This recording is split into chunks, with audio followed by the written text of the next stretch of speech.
नमस्ते मित्रों। आज हम इस वीडियो में जानेंगे कि या बात करेंगे एक ऐसे सब्सटेंस के बारे में जो कि हमारे किडनी हेल्थ का सबसे बड़ा सिग्नल होता है और इसका नाम है क्रिएटिनिन है। ठीक है, यह एक वेस्ट प्रोडक्ट है जो कि मसल्स के मेटाबॉलिज्म से बनता है और किडनी इसे ब्लड से फिल्टर करके यूरिन के जरिए हमारे बॉडी से बाहर निकाल फेंकती है। तो अगर हमारे बॉडी में क्रिएटिनिन की मात्रा ज़्यादा हो जाए या फिर कम हो जाए तो फिर क्या क्या इफेक्ट देखने को मिलेगा, आज के हम वीडियो में यही जानेंगे। तो वीडियो शुरू करते हैं उससे पहले देखिए, this video is proudly sponsored by Ramakrishna. सबसे पहले हम यहाँ पे बात करेंगे कि क्रिएटिनिन अगर हमारे बॉडी में ज़्यादा हो जाए तो फिर क्या क्या इफेक्ट देखने को मिलेगा। देखिए, क्रिएटिनिन को हमारे बॉडी में अगर ज़्यादा हो जाती है तो होता है इसको क्या बोलते हैं, हाइपर क्रिएटिनिनेमिया। ठीक है, इसका जो नॉर्मल रेंज होता है ना वो 0.6 से 1.2 mg पर डेसीलीटर इन एडल्ट में इसका जो रेंज होता है वो इतना ही होता है। ठीक है, क्रिएटिनिन का। तो देखिए, अगर हमारे बॉडी में क्रिएटिनिन की मात्रा ज़्यादा हो जाती है ना तो किडनी डिस्फंक्शन सिग्नल आता है। सबसे पहला यही सिग्नल आएगा। इसमें क्या होता है, जो क्रिएटिनिन जो होता है ना, क्रिएटिनिन बढ़ना ये सबसे पहला साइन होता है कि किडनी जो होता है वो प्रॉपरली फिल्टर नहीं कर पा रही है। ठीक है, एक्यूट किडनी इंजरी या फिर क्रोनिक किडनी डिजीज का इंडिकेटर बन जाता है क्रिएटिनिन हमारे बॉडी में। ठीक है, तो दूसरा क्या होगा, वाटर एंड इलेक्ट्रोलाइट इम्बैलेंस हो जाएगा। अगर हमारे बॉडी में क्रिएटिनिन की मात्रा ज़्यादा हो जाती है ना तो देखिए, अगर हाई क्रिएटिनिन के साथ अगर सोडियम, पोटेशियम और कैल्शियम का लेवल डिस्टर्ब हो जाता है। ठीक है, इससे डिहाइड्रेशन, मसल्स क्रैम्प और इरेगुलर हार्ट बीट भी हो सकता है, क्योंकि ये सारी चीज़ें होती है ना, बहुत सारे हमारे बॉडी में काम करती है, जो जैसे पोटेशियम, कैल्शियम, सोडियम, ये सारी चीज़ें बहुत अच्छा काम करती है।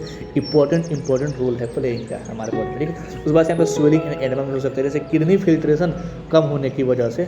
ठीक है, किडनी फिल्ट्रेशन कम होने की वजह से बॉडी में फ्लूइड जमा होने लगता है। ठीक है, जिससे चेहरा, पैरों और एंकल में भी स्वेलिंग आ सकता है। ओके, उसके बाद से हम बात करेंगे यूरेमिक सिम्टम्स, जैसे ब्लड में जो वेस्ट प्रोडक्ट जमा होने लगता है। ठीक है, जमा होता है जिसके कारण fatigue, nausea, vomiting, metallic taste in mouth, ये सारी चीज़ें आपको देखने को मिल सकता है। उस बाद से ब्लड प्रेशर भी राइज हो सकता है, मतलब बढ़ सकता है। जैसे किडनी जो होता है ना, बीपी कंट्रोल का भी रोल प्ले करती है। जैसे जो किडनी होती है ना, जैसे आप डायबिटीज देते हैं कोई टेबलेट तो बीपी को कंट्रोल करता है, आपको ये पता ही है। ठीक है, नहीं पता है तो जान जाइएगा धीरे धीरे। उसके बाद देखिए, क्रिएटिनिन जो होता है ना वो बढ़ने पर हाइपर टेंशन कमन है। जैसे क्रिएटिनिन की अगर मात्रा बढ़ जाएगी हमारे बॉडी में तो हाइपर टेंशन भी बढ़ सकता है, जैसे बीपी भी बढ़ सकती है। ठीक है, उसके बाद से हम बात करेंगे बोन एंड मिनरल डिसऑर्डर। जैसे इसमें क्या होता है, जैसे high creatinine long term kidney disease का साइन होता है। ठीक है, जैसे विटामिन डी का जो मेटाबॉलिज्म होता है वो डिस्टर्ब होता है, जैसे बोन जो होता है वो वीक हो जाती है। जैसे अगर हमारे बॉडी में किडनी की मात्रा लॉन्ग टर्म तक ज़्यादा रहे ना तो किडनी डिजीज का साइन होता है। ठीक है, जिसके कारण विटामिन डी का जो मेटाबॉलिज्म होता है वो डिस्टर्ब हो जाएगा, और जब विटामिन डी का मेटाबॉलिज्म डिस्टर्ब हो जाएगा तो बोन जो होता है वो वीक होने लगेगा। ठीक है, उसके बाद से हम बात करेंगे कार्डियोवैस्कुलर का भी रिस्क होता है। जैसे में सिक्के जो पेशेंट होते हैं ना, क्रोनिक किडनी डिजीज वाले जो पेशेंट होते हैं ना, अगर इस वाले जो पेशेंट है और उसमें किडनी की मात्रा ज़्यादा हो जाती है तो हार्ट अटैक और स्ट्रोक का भी रिस्क बढ़ सकता है। ठीक है, उसके बाद से हम बात करेंगे डायलिसिस रिक्वायरमेंट। जैसे अगर क्रिएटिनिन का लेवल बहुत ही ज़्यादा हो जाए, जैसे 8 से 10 mg पर डेसीलीटर या 12 या 15 mg पर डेसीलीटर से ऊपर चला जाए ना तो डायलिसिस स्टार्ट करना पड़ता है उस पेशेंट को जिस पेशेंट में क्रिएटिनिन की मात्रा ज़्यादा हो जाती है। क्रिएटिनिन ना कि कार्टिनाइन या फिर ना कि कार्टिनाइन। ठीक है, क्रिएटिनिन की मात्रा बढ़ जाती है। एल कार्टिनाइन जो होता है वो ये कुछ क्या बोलते हैं, जिम वाले ने इसको फेमस कर दिया है। एल कार्टिनाइन परेशान नहीं हो, एल अर्जिनिन होता है और कार्टिनाइन होता है और क्रिएटिनिन होता है। ठीक है, उस बात से हम बात करेंगे लॉन्ग टर्म मोर्टालिटी रिस्क। जैसे क्या होगा, क्रिएटिनिन जो होता है ना कंसिस्टेंसली अगर हाई रहने का मतलब है कि हमारे जो किडनी फंक्शन जो होता है वो ये डिटोरिएटिंग है।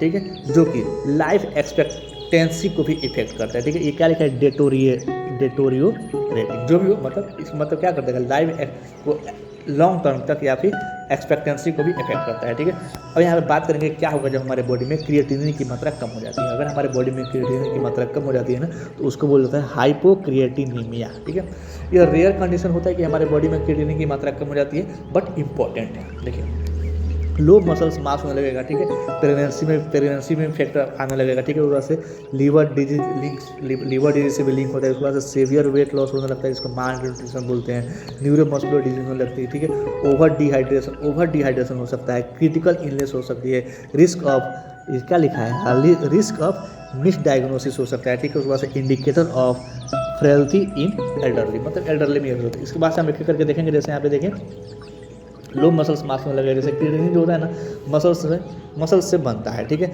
और अगर बॉडी में मसल्स कम होंगे तो माल न्यूट्रिशन, एजिंग और उसके बाद से क्या होगा, ये मसल्स वेस्टिंग डिजीज जो कि क्रिएटिनिन लेवल गिरा सकता है। उसके बाद से हम बात करेंगे हमारे पे गिर जाता है, जिसके कारण जो क्रिएटिनिन का लेवल होता है वो गिर जाता है, ठीक है। मसल्स कम है तो क्रिएटिनिन लेवल गिर जाता है। उसके बाद से हम बात करेंगे प्रेगनेंसी फैक्टर, जैसे अगर प्रेगनेंसी में इंक्रीज क्रिएटिनिन फिल्ट्रेशन, जिसको GFR बोला जाता है, की वजह से क्या होगा, क्रिएटिनिन लेवल नेचुरली कम हो जाता है, जिसके कारण ये हार्मोन ये जो होता है ये नॉर्मल है, बस डिजीज नहीं है लेकिन हो सकता है, ठीक है। प्रेगनेंसी फैक्टर मतलब प्रेगनेंसी में।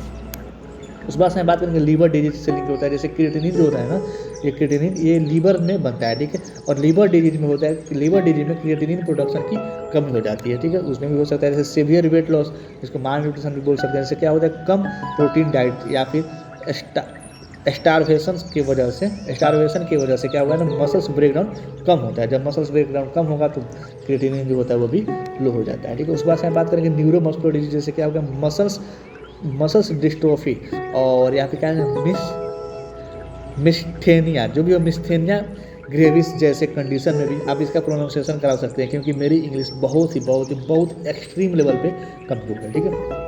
जैसे कि कंडीशन में क्या होगा, मसल्स डैमेज की वजह से क्रिएटिनिन जो होता है वो कम हो सकता है। उसके बाद से हम बात करेंगे ओवर हाइड्रेशन, जैसे अगर ज़्यादा पानी या फिर आयु फ्लूइड लेने पर क्रिएटिनिन जो होता है वो डाइल्यूट हो जाता है। जब डाइल्यूट होगा जिससे टेस्ट में क्या होगा, लो आ सकता है हमारे बॉडी में क्रिएटिनिन की मात्रा। उसके बाद से हमें क्रिटिकल इलनेस, जैसे ICU पेशेंट में क्रोनिक इलनेस या फिर मेटाबॉलिक रेट लो हो जाता है, जिससे क्रिएटिनिन प्रोडक्शन कम हो जाती है, ठीक है। इसलिए आप लोग देखते होंगे जो लोग पेशेंट ज़्यादा दिन तक बीमार रहते हैं या ICU में एडमिट रहते हैं वो थोड़ा दुबले पतले हो जाते हैं। उस बात से हम बात करेंगे रिस्क ऑफ मिस डायग्नोसिस, मतलब लो क्रिएटिनिन को कभी भी डॉक्टर इग्नोर नहीं कर देते हैं, ठीक है। मतलब डॉक्टर जो होता है इग्नोर कर देते हैं कभी, हाँ यहाँ पे देखिए लो क्रिएटिनिन को क्या होता है ना, कभी क्या होता है, डॉक्टर जो होता है वो इग्नोर कर देते हैं, ठीक है।